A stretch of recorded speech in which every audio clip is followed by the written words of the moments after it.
Hi everyone, thank you for having me today. My name is Chelsea Hunt and I am the Career Pathway Strategy Lead at the State Department of Education.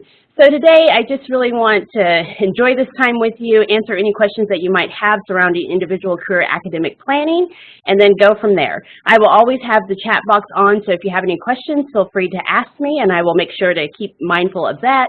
And then I have some people in the audience who are going to help me in case I forget about the chat box. So I don't want to leave your questions unanswered.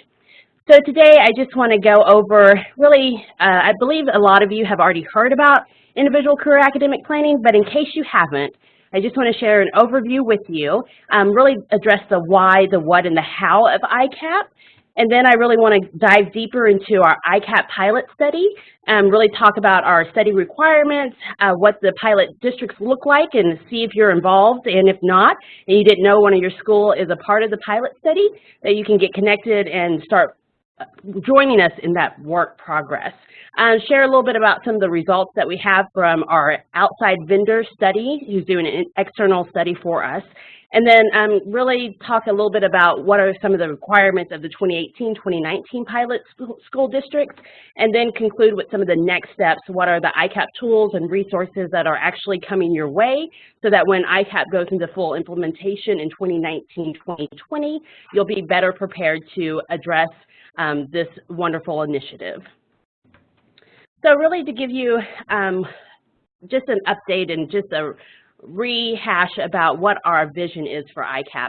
It's just to truly ensure that all the students, they have those opportunities and that support they need to be successful, whether that's post-secondary, whether that's an industry credential, a career credential, just really connecting their skills, their passions, their abilities to the workforce, to career tech, or to higher education. And also I like to give a shout out to the military if some of our students go down that path, so we want to connect them to that as well. Really, this graph is denoting what the Oklahoma workforce skills gap is. Just really saying that by 2025, 70% of residents who are aged 25 to 64 will really need education beyond a high school degree. What you can see on the top, it really denotes the 2016 education attainment.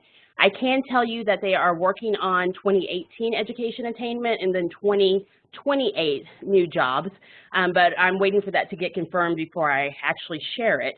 But this graph really just denotes that right now in 2016, when they did the survey, that 46% of that range of 25 to 64 needed a high school degree, 30% associate's or certificate, 16 a bachelor's, and 8% a graduate. But for the new jobs in 2025, and just to note that some of these jobs have not even been created yet, that 24%, you see it really decreased about halfway down. Well, a high school degree honestly won't cut it anymore. You'll need an associate's or a career tech credential to be able to step into the doors of the workforce.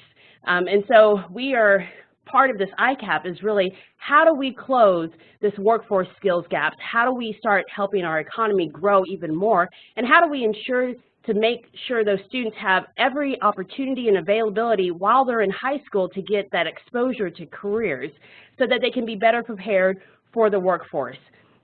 I like to say it when I go and talk to various employers is really that, you know, as education leaders, we are preparing your talent pipeline.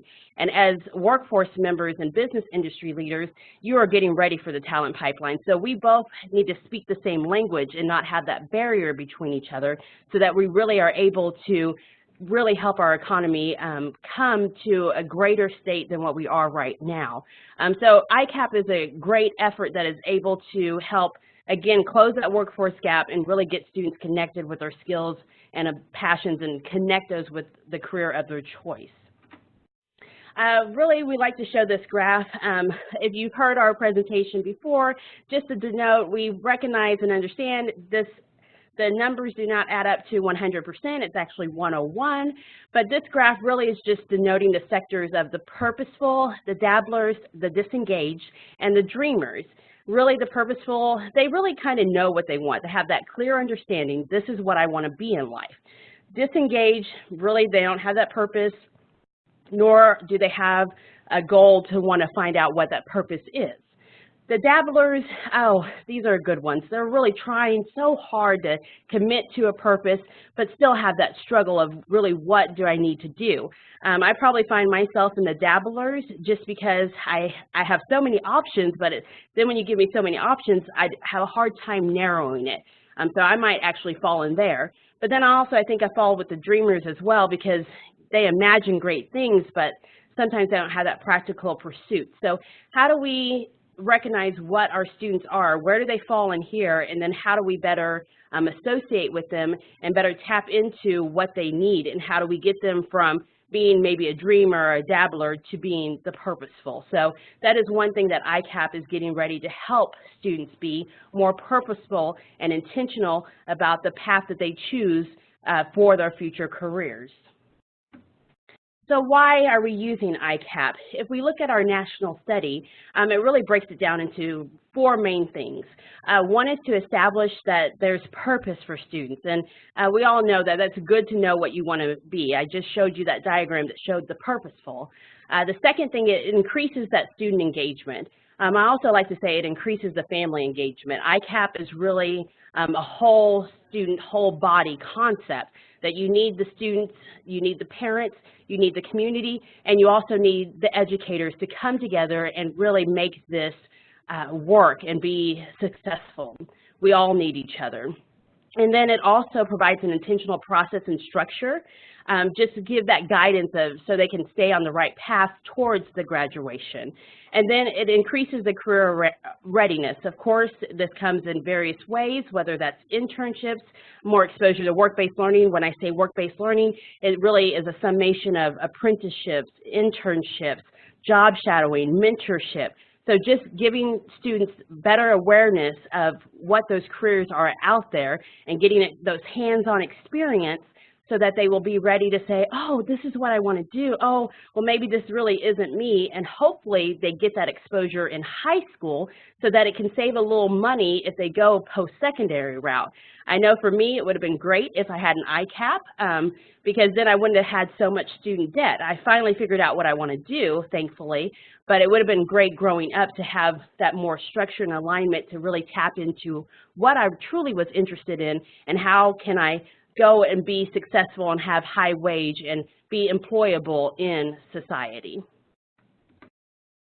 So a part of ICAP really touches base on the equity and access piece. We like to use this little diagram just to break it down pretty much in a simplistic way, the difference between equality and equity. So equality is that everyone has shoes, but equity is everyone has shoes, but do they fit? So the difference is we have shoes, but they have to fit. So that just breaks down the equity and equality, and hopefully the shoe concept shows it a little bit better. Again, we want everyone to have the shoes that they fit and that they can all have the access to these careers, access to employability skills, access to exposure of post-secondary or military opportunities, or career tech opportunities that fits their particular needs. So we have really come to a theory of change. What ICAP does is great in the fact that it stretches our minds. It really challenges us to do that forward thinking, kind of think outside the box. So what we are doing is we're having some of these if-then statements. So I'll just read a couple. If there is quality ICAP implementation from a caring and encouraging adult, and if learners establish career and life goals, and if education becomes perceived as more meaningful, relevant to helping students achieve those goals, and then the last and, if learners pursue more rigorous education and work-based learning opportunities, all of that combined, then our students will have that increased academic performance, post-secondary completion rates, of course, higher wage earnings, and overall that satisfaction within their life. So if you may be familiar with the House Bill 2155, a lot of people term it the ICAP bill. Really what this bill has done is really has said that in 2019-2020, all students in public school will need an individual career academic plan. What is phenomenal about this bill is it has given us a chance to really have a study done. In 2017, 2018, we started our first study, and I'll dive deeper into that in a few slides later. And then in 2018, 2019, we have our second year of the pilot study to really start putting plans in place, strategies about how are we going to implement this in districts, whether that's more districts who are rural, urban, or suburban, and how is this going to look. So we don't have all the questions yet, but we are in this study helping to figure it out so that once this study is over, you're able to have resources that if you are a larger district, you can look at and say, okay, well, Mustang did this. Oh, I'm similar to Mustang. This is what I can do. Or maybe I'm rural like Stillwell. Oh, I'm a little smaller. I don't have transportation for internships, or what do I do? You can look at Stillwell for an example. So we are getting stuff ready and in place. So there you may have questions right now. I may not have all the answers, but we will have them in time for once it goes full implementation. So it's a great learning process as we go. But a part of this bill as well is really focused on that intentionality of the college and career exploration. It's really a college and career readiness model. It includes the interest surveys, and I'll talk a little bit about two of our free online tools that we utilize within this pilot study that give our students more exposure to know what am I interested in a survey format. Of course, the written post-secondary and workforce goals, and how do we progress towards those goals, and then how do we even have that experience and that exposure when we continue to talk about work-based learning opportunities. So what is ICAP really about?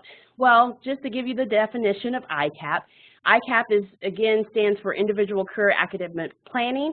We stress that it's a multi-year process with the intentionality to guide students as they explore the careers, the academic and the post-secondary opportunities. And again, I'm going to add those military opportunities. As I mentioned earlier, ICAP really is that whole school, whole community concept. It begins with family and student, but we also need education beside us. We need community beside us. We need business beside us, because again, as education, we're getting these students ready to have a well-identified individual career academic plan, but they also have to be ready. How are we getting them ready for employability purposes as well? So again, to help connect, close those workforce skills gaps, and then really help our students have a better awareness of where they want to be when they get out into, for a lack of a better term, the real world. So what is quality ICAP? It's really that ongoing process, a tool that really actively engages students to develop and understand his or herself, create a vision for his or her future, and again, develop those individual goals and prepare those plans to be successful, to have that vision, to have the goals. How do I stay on track, and what do I want to do?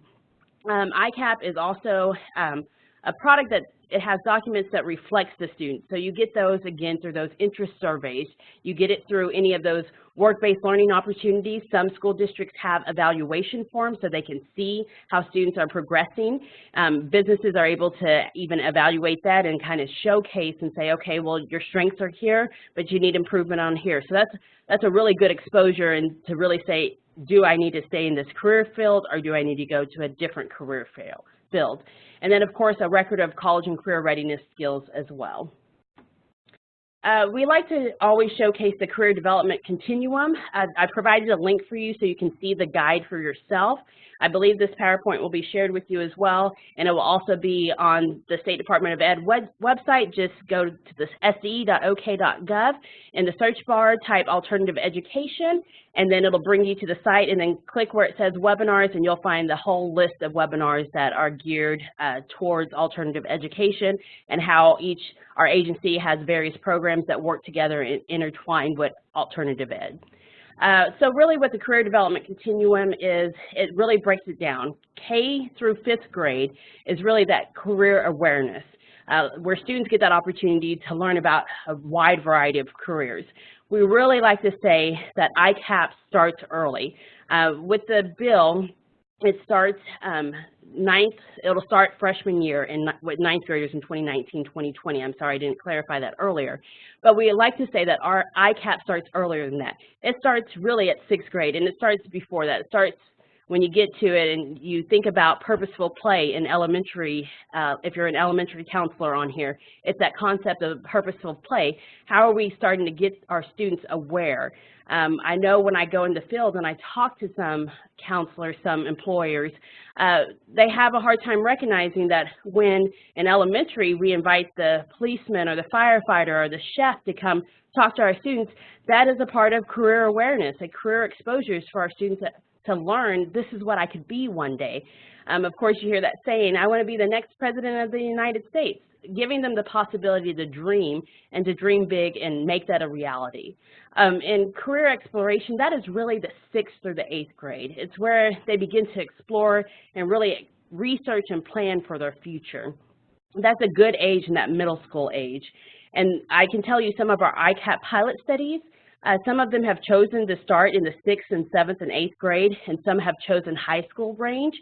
So we're getting really a good perspective on what it looks like for middle school and what it looks like for high school. So again, once we have the full implementation and just having our resources finalized, to really share that with you and give you a better understanding of what it can look like for your district.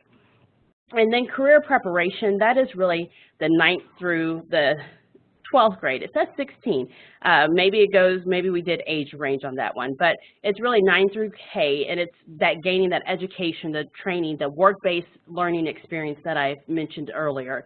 Really getting them, okay, you've had that awareness, you've had that exploration, now you're in that preparation stage and it's time to act. Where do you want to go?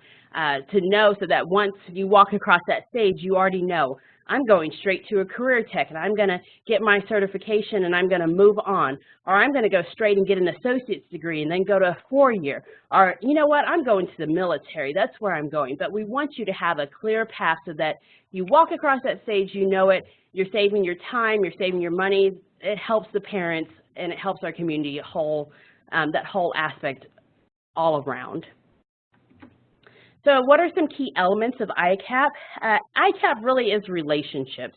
I get a chance to go out into the field and talk to various industry leaders, workforce boards, chambers, and I'm recognizing that we all see the common thread that, yes, we have this workforce skills gap, yes, ICAP is coming, but we all have one thing in mind, and that is our students. And so how do we build better collaborative partnerships to make sure that we have the relationships so that our students are ready for ICAP, they're ready to be employable as well. So when it comes to the key elements of ICAP, it's really, do you have that trust and that respect when it comes to adult mentors or advisors?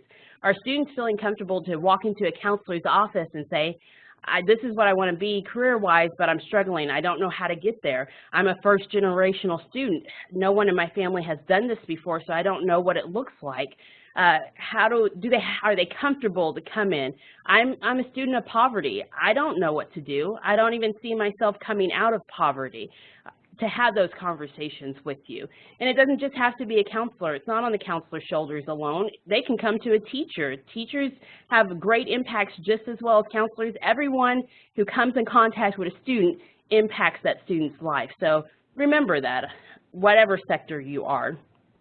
It's really about being engaged and empowering the students, empowering the families. How do we make sure parents are involved and family members are involved? How do we make sure our school is committed and on the right path and has the same framework when it comes to ICAP?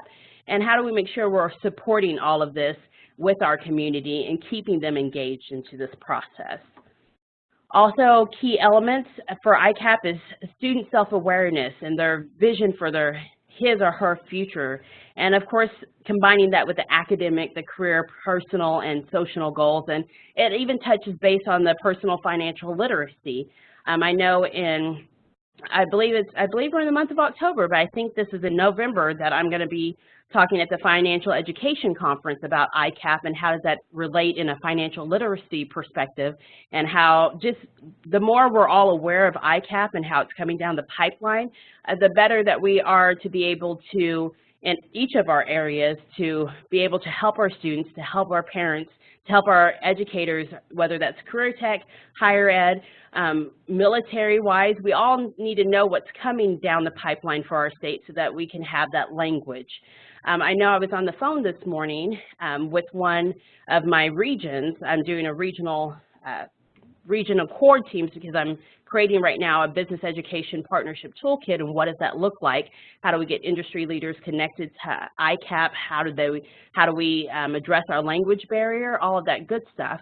But on the phone, the person was telling me about Boys and Girls Club of Ouachita County. And I said, oh, well, Boys and Girls Club of Oklahoma County is already involved, and they're already changing their programs to incorporate language of ICAP. And what does that look like from an after-school program or in-the-school program as well, because they do both.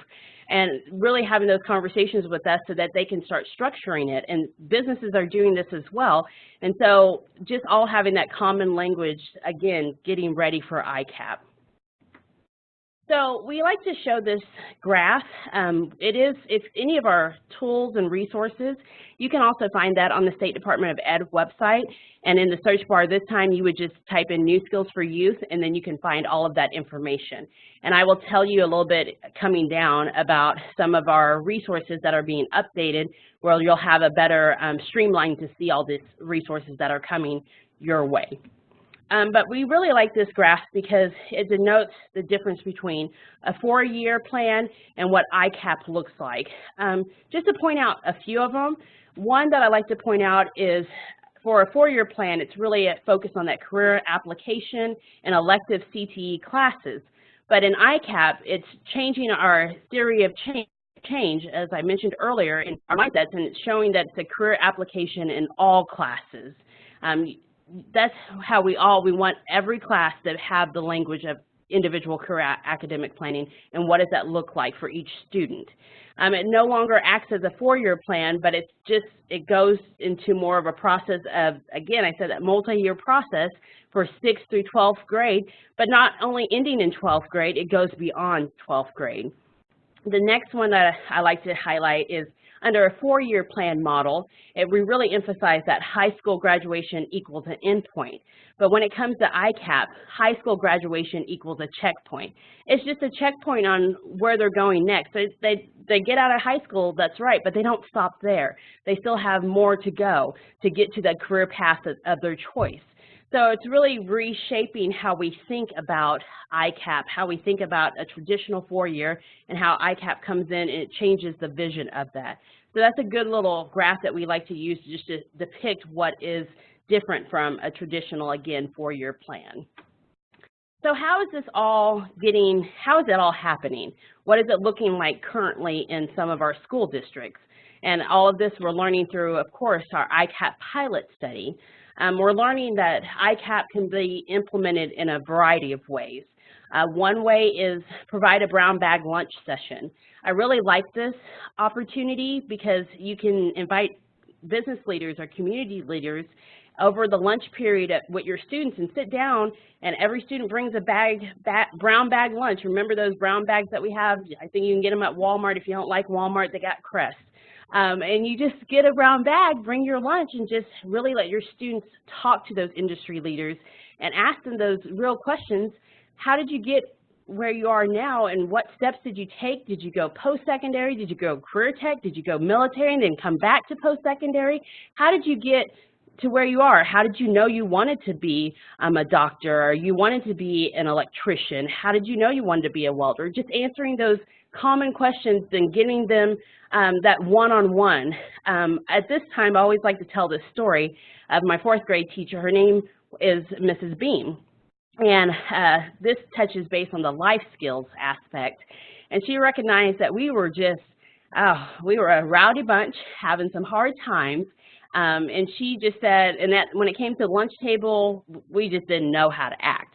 And so she decided each lunch period that she was going to come and sit at our lunch table. We had to sit up straight. We had to recognize which fork was for the salad, which fork was for the dinner, where the cup had to go, where the napkin had to be placed in your lap, or underneath your chin, you place it there, but she just taught us this stuff. And I remember I would always go home and I'd say, Mom, Dad, sit up straight, you know, put your napkin in your lap. And those, when I think back on it, those were those life skills, those soft skills, what we really encompass, those employability skills. Something as simple as Mrs. Beam sitting down with her classroom and saying, we just need to learn how to be able to go to a dinner. I am able to be in settings with business leaders, sit at a table with them, and not be embarrassed because I know the difference between a salad fork and a dinner fork. It's just the simple things. I know as I'm researching employability skills to include within my toolkit, one thing I research and I'm trying to focus on is applicable, practical, little tangible activities so that if you're maybe in a rural Oklahoma area and you don't have that transportation to get out and focus and get an internship with a business industry or even a career tech in your area, how do you still build those employability skills? And one thing that I came across is the fact that did you know that accepting criticism, that's an employability skill that in high school, our teenagers need to know. It's okay that someone doesn't agree with you. That's okay. That's an employability skill. Again, like Mrs. Beam taught me at the table how to do my dinner setting, that's an employability skill. Employability skill. How to shake someone's hand firm and look them in the eye like I'm doing you, employability skill. It's the simple things, but we don't, I think sometimes we're doing it, but we don't recognize we're doing it, but they're good to do. But it's also, I think ICAP helps reframe that and show that this is the reason why we do what we do. Another thing, some of our schools are really having guidance with the school counselors. This is allowing them to have that free time to really sit down and say, okay, with their students, what do you want to do and how do we get there? Some school districts have been doing advisory classes. This is where you kind of see some of the partnerships being formed. They'll bring different chamber members, workforce members, and sit down and really just have dialogue so they have better perspective so that they're speaking the same language and trying to address how do we get our students ready for the workforce, but how do we get them ready when it comes academic, when it comes to personal, social, emotional, how do we get them ready? And how do we handle all of that as we transition them to the workforce? Another things that some school districts are doing, as I said, those community partnerships. Very vital to have community support with you. I'll touch base back on Stillwell. I used them earlier, but they really are a rural district, but they're doing amazing things with their community. They're even connecting with their tribal education entity, their Cherokee Nation out there, and they even got a 21st Century grant. So they're able to utilize all of these resources that they have and really start plugging their students into internships and giving them that exposure ahead of time. So I'm just letting you know it can work, it's possible, even if you're in a rural district, you can do this. Another thing is just school districts are really doing a student-led parent conference. We have started to see more engagement with parents because this is where the students come along with their parents to the parent-teacher conference, and it's having that accountability, but it's also, Mom and Dad, you have to come. Some have that incentive of, I'll give you some extra credit on, you know, this little project that you do, but again, how do we get and address the parent engagement that sometimes is lacking? How do we get them more involved? So that is one thing. And then also some of our school districts are really doing what is called senior conferences, where they're opening their doors to the community and to different businesses and really just focusing on some soft skills. What does it look like to be a barber? What does it look like to have financial literacy? To know how to write a check. Some don't know that you have to sign a check in cursive, you know, the simple things on that.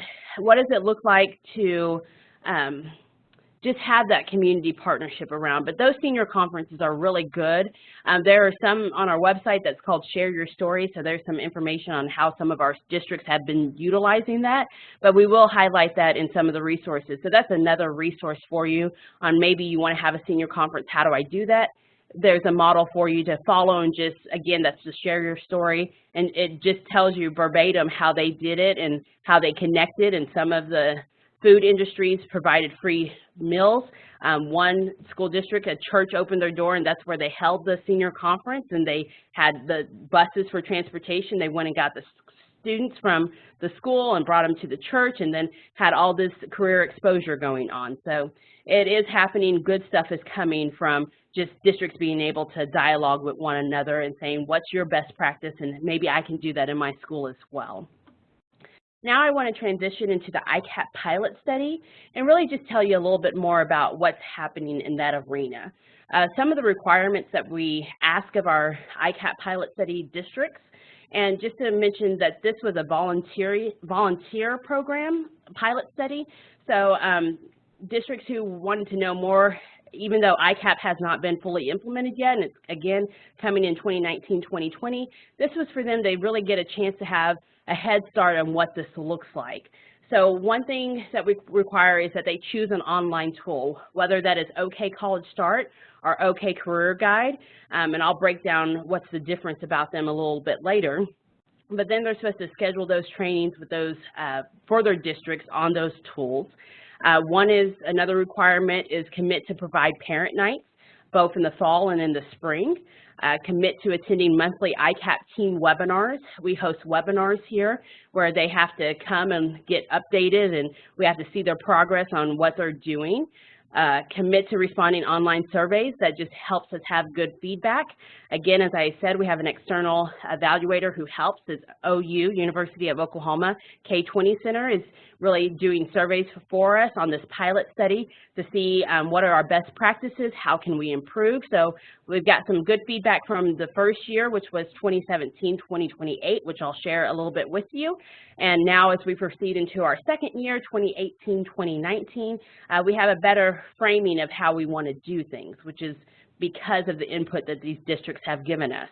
And then the final requirement is really to participate in focus groups and any interviews that they are asked to be a part of. So what are really the roles and responsibilities? If you click on that link, you'll be able, once you get this PowerPoint, you'll be able to see what we wanted to do is really break down the roles and responsibilities. What does it look like if you're a teacher? What does it look like if you're a counselor? What does it look like as a principal or administrator, as maybe a career tech, maybe you're a tribal entity, as a student, as a parent? So we really broke those roles down, and that came from the good feedback that we've gotten from our districts within this study.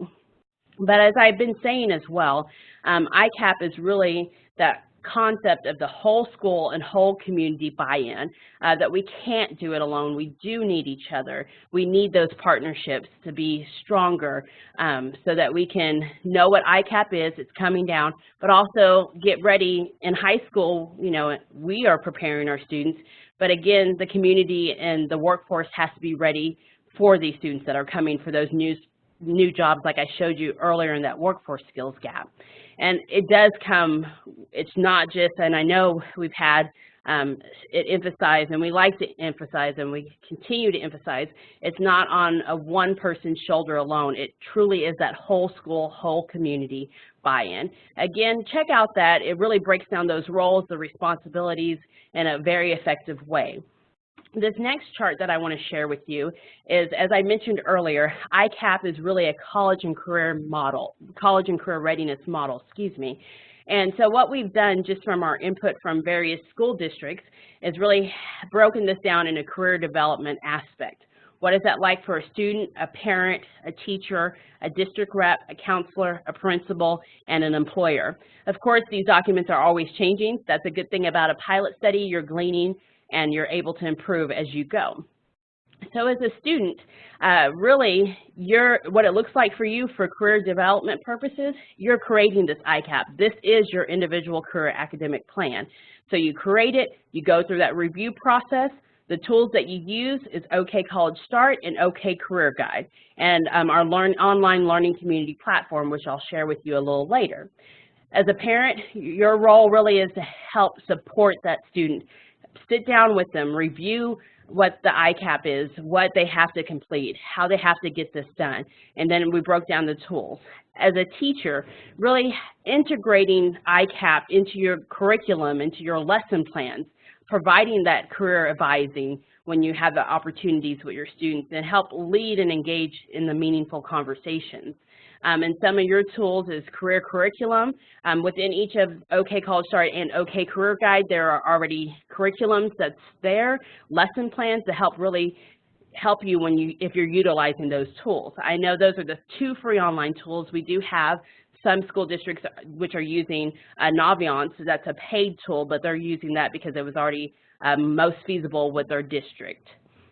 And then as a district rep, really providing that leadership at the district level so that you can disseminate this information to your teachers and your counselors.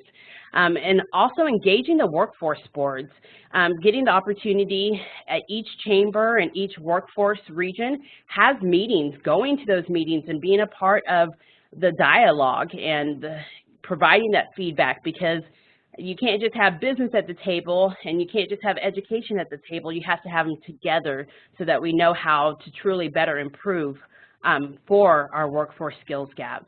And then help coordinate those work-based learning opportunities. One of the tools will be this Business Education Partnership Toolkit, our online community platform, some workforce briefs, which really break it down. What does it look like in your specific region? When I say region, we have 7 workforce development regions. It ranges from the central all the way out to South Central. So it's broken down in that way, and I can always share that information with you as well. As a counselor and principal, we have this as a code lead for that site development strategy, because you're in that particular school district, so that you have that communication with one another, so that you know how are we going to do this, how does this look, so you can lean on each other. As a counselor, we have that coordinating that career advising, because you're with your students a lot and you're able to help guide them in that process. And then coordinating the online tools, and then of course there's some tools listed for you. And then the last one I want to showcase is the employer. This is really connecting with district recruitment strategies, and how do you support that work-based learning opportunities. We need more employers to open their doors so that students can come in, do those internships, or maybe just do a job shadow and have that exposure to this career. So if that's the path they want to take, they're more knowledgeable on that. And maybe that's not the path they want to take. What's really good about this Business Education Partnership Toolkit is that for each of my regional core teams, I have business leaders and community leaders and higher ed and career tech and workforce and chambers and educators all at the table. I know I've missed a few, but they're all at the table helping get feedback and content for their specific region, so that you know what are the businesses out there, how can school districts connect with you, where do they need to get plugged in, just the things that maybe we think we need to know, but we really don't. So business needs to know some questions, and so does education. So we'll have some FAQs as well. So just good stuff that's being formed and being worked on because of ICAP. Just wanted to show you this list right now. For our first year of the pilot study, we had 28 districts and 59 school sites participate. So if you were the first year pilot, and just to denote that the first year is continuing along in this process with our second year pilots. So I just want you to see this one first. So if you see a school district and you're associated with them, maybe you didn't know or you need to get plugged in, connect with your school district and get their perspective, because the first year has a better perspective on it. The second year we just had our kickoff meetings in August, so they really are still fresh to this environment, so you can glean a little bit better from the first year, but the second year we'll get them caught up to speed. This is our second year pilot studies, and there'll be 3 slides, so I'll go through that as well. What's really good about our second year, we have 74 districts and 134 school sites participating.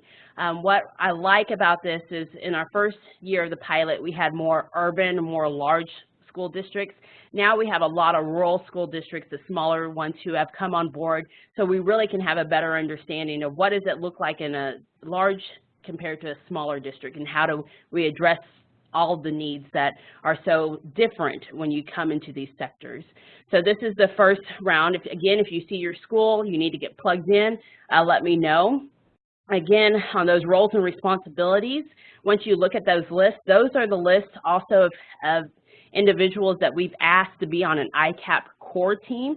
So these are the ones when we have those ICAP team meetings, as I mentioned, we break it down for counselors, we break it down for principals, for employers, for career tech. So it's all who are on the team. So it is, good work is happening.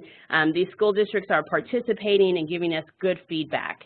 Here's the second round, so you can see more school districts. Again, 74 districts, 134 sites participating for the second year of the pilot.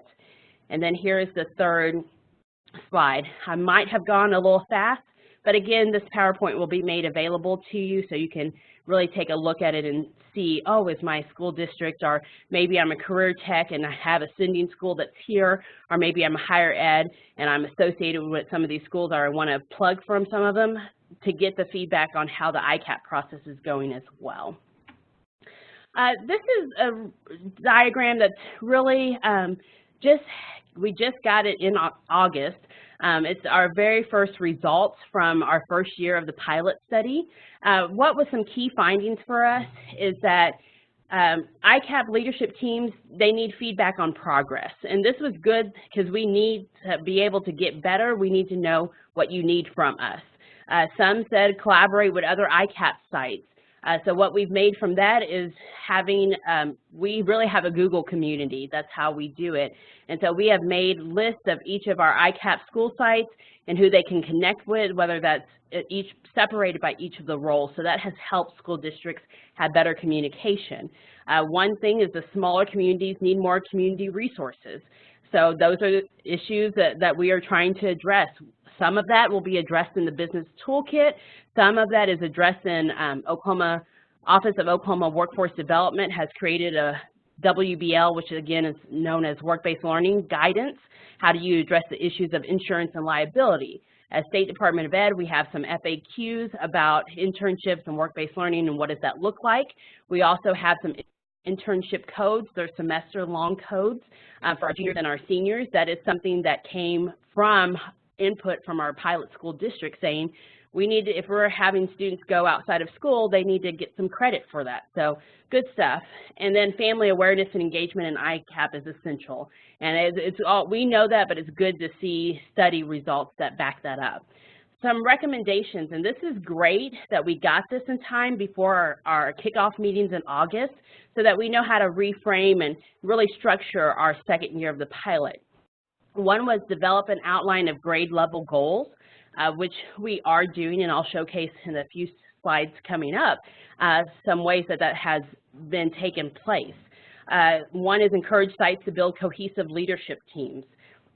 And part of my role is if school districts in this pilot study need to be connected to the workforce or to chambers or businesses, I plug them in. So that's one thing that I get to do. Another thing was facilitate communication and collaboration among sites and share contact information, which again, we addressed that as well. But that just shows you some key findings and recommendations to show you that work in progress is being done.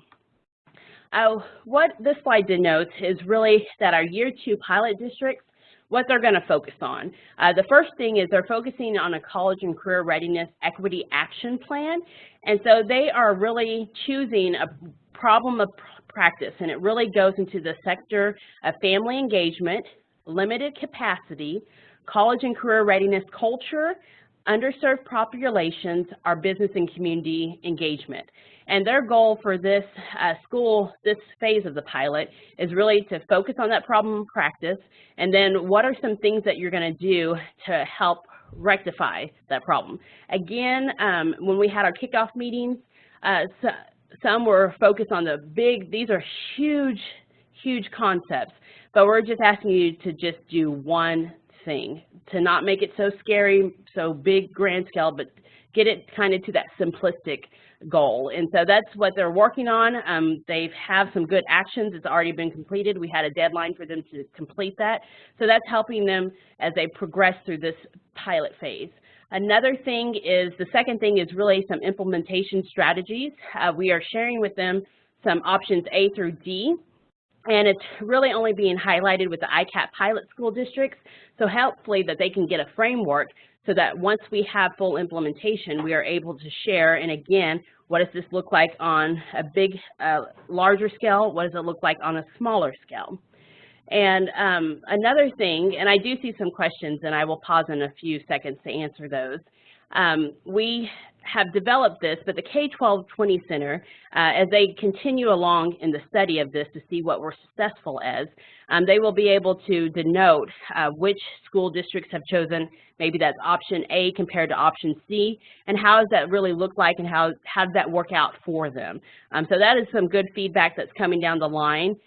Just to clarify too, and make sure I mention this, even though this is something that the pilot school districts are doing, this is not something that we are requiring statewide. We haven't made any decisions on what that's going to look like yet, or have shared that in that aspect, because we want to get this feedback and make sure we have the structure of it all through this pilot phase. It's a good thing about being in a pilot phase. It gives you some time.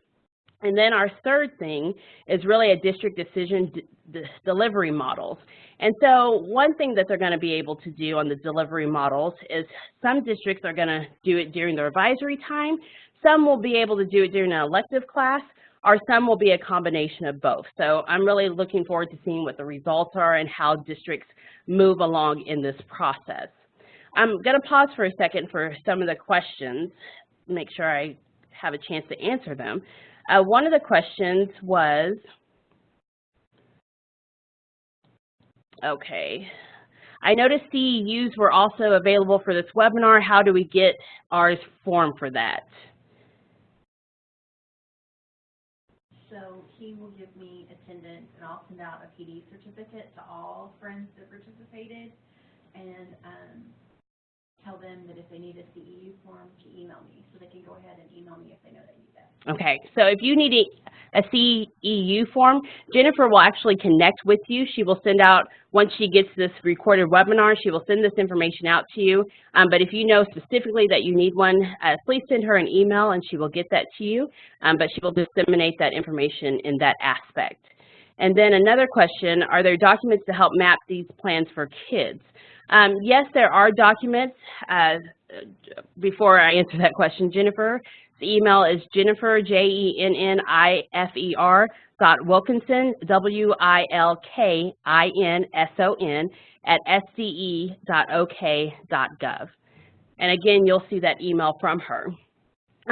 Yes, there are some documentations that are going to help map this. We haven't, right now, we have just kept those documentations within our ICAP pilot study because they're still in draft format.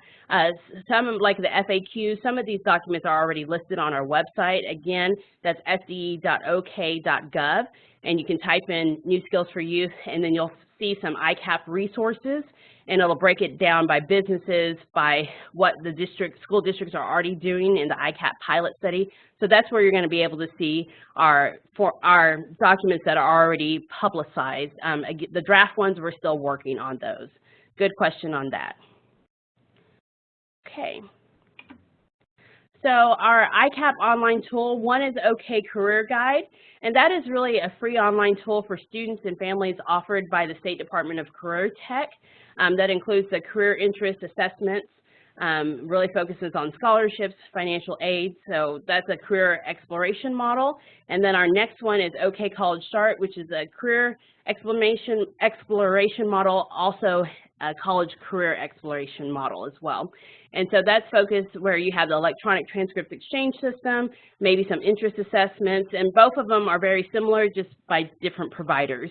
Student video testimonies, a list of all the Oklahoma programs of studies, universities as well. There was one question that I want to acknowledge as well, and how does this relate to alternative ed? Well, it's the fact that individual career academic planning goes into effect in 2019-2020, so that once students come to your alternative education site, they are still going to have to be required to make sure that they address certain checklists. I don't like to use the word checklist, but certain things of the ICAP, because it will be a part of the graduation tool. How that looks like, we are still determining that. Will it be evaluated by our RAOs? This is stuff that we are finalizing as we are continuing in this process. So I don't have a definite answer for you, but it does connect with alternative ed because, again, you're with students. It's coming down the pipeline. It's coming your way. Jennifer and I were talking before this presentation about internships. One was a highlight of Mustang and how, as alternative education sites, you do internships. That's a part of the work-based learning. That's what we need our students having that exposure to so that they can have a better career exposure, getting them connected to work-based learning, even connecting with their individual career academic plan, whether that's through the interest surveys or whether that's through getting plugged into what sector they want to go to, post-secondary career, etc. So it is very applicable to alternative ed because it is coming down your pipeline again in 2019-2020. Another question. Okay, that was a good question. Will we be responsible for keeping track of the checklist for each student with our chosen tool, aka her tool, or his or her tool, excuse me, is OK Career Guide. Within OK Career Guide and OK College Start, there are report mechanisms that are able to generate what is completed on the ICAP.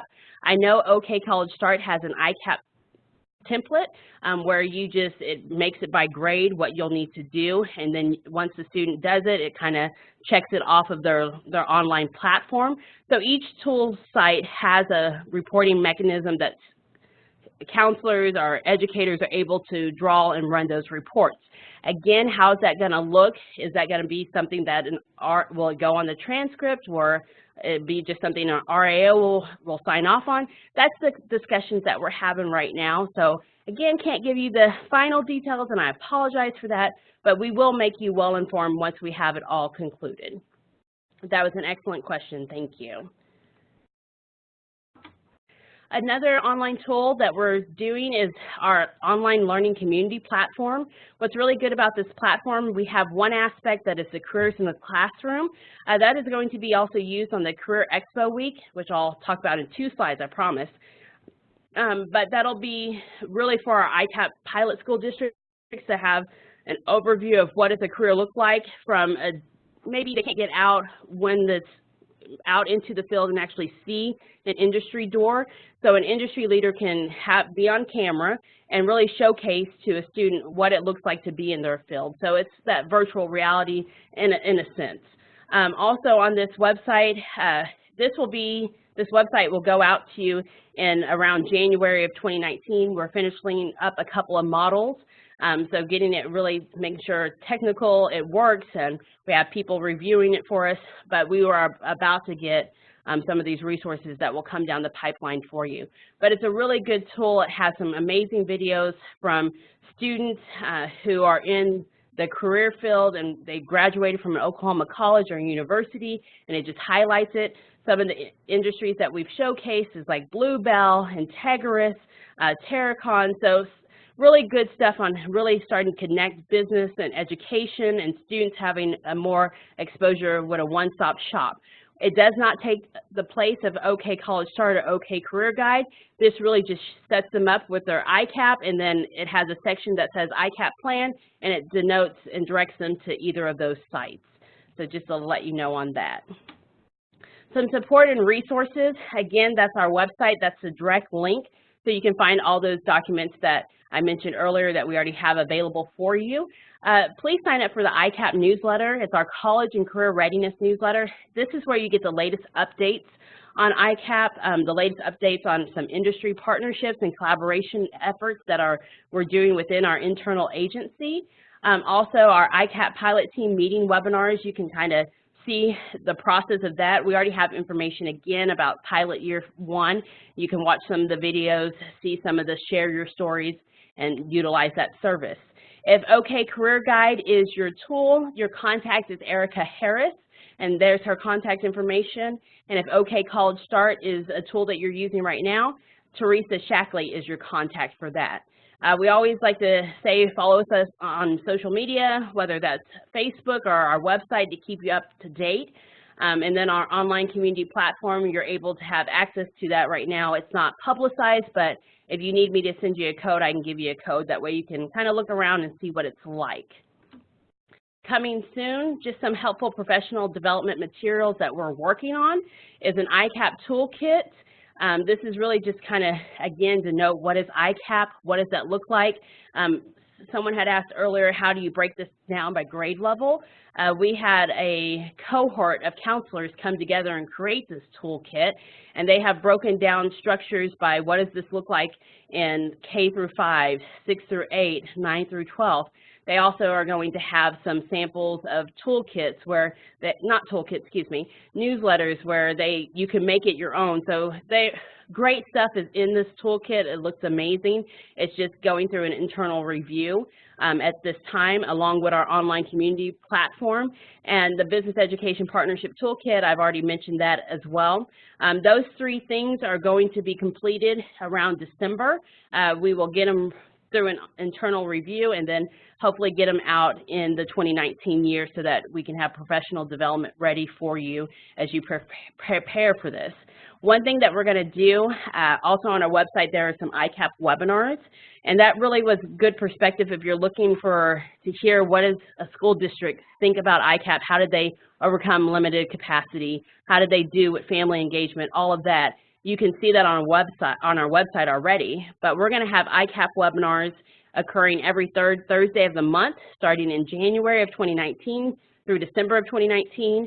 We'll have outside people come in from the community, from business, from education, to really speak on this. How does it look like from their district? What can you do? How do you stay plugged in? Some upcoming events is Manufacturing Day. So it's a link to that. I don't believe there's a specific day, but there's a Manufacturing Month. I believe that coincides with OK Career Expo Week, excuse me, we changed that name, which is in November. So November, I believe, is the month of Manufacturing Day, but I'll get back and confirm that. But OK Career Expo Week is November 12th through the 16th, and that is where if you're a career tech, a higher ed institution, a business or community, you can open your doors and allow K-12 students to come in and kind of really see what your industry, your CTE, or your higher ed institution is all about. We will, for those pilot school districts, utilize our Careers in the Classroom feature so that they can have the exposure if they're not able to get out of class to see it in that aspect. And just to lastly share our contacts with you.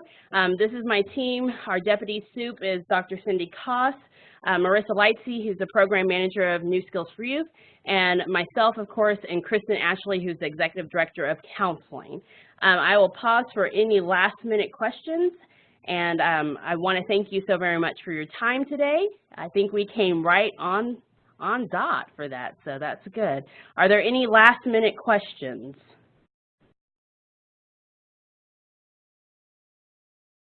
Okay, well, you have, again, the contact information. If a question comes to mind, feel free to send me an email, and I will try my very best to make sure I get that answered for you. Again, thank you so much for your time, and have a wonderful afternoon.